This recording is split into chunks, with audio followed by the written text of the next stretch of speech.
মাহে রমজানের আগমনে বনরূপায় স্বাগত র্যালি।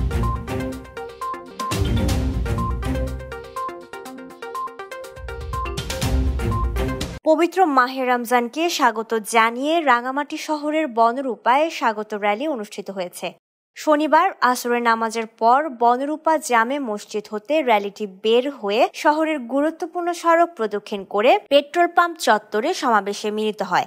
গাউসিয়া কমিটি বনরূপা এলাকার সদস্যদের উদ্যোগে এই স্বাগত র্যালিটির আয়োজন করা হয়।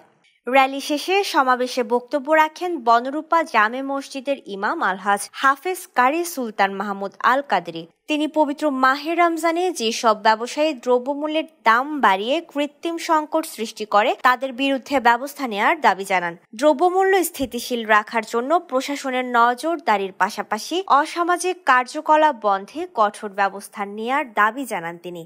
রাঙামাটি জেলা গাউসিয়া কমিটির সাবেক সদস্য মোহাম্মদ ইব্রাহিমের পরিচালনায় সমাবেশে জেলা গাউসিয়া কমিটির সাবেক সহ সাধারণ সম্পাদক হাজী আব্দুল করিম খান, সাবেক প্রচার ও প্রকাশনা সম্পাদক ইয়াসিন রানা সোহেল, আব্দুল আলী একাডেমির সহকারী শিক্ষক মোহাম্মদ আলমগীর, তৌবিয়া আইডিয়াল স্কুলের উপাধ্যক্ষ মনসুর আলী, বনরূপা ব্যবসায়ী সমিতির সাবেক সদস্য হাফেজ ওমর ফারুক ও তারেক আজিজ সহ অন্যান্যরা উপস্থিত ছিলেন। সমাবেশ শেষে দেশ ও জাতির কল্যাণে বিশেষ মোনাজাত করা হয়।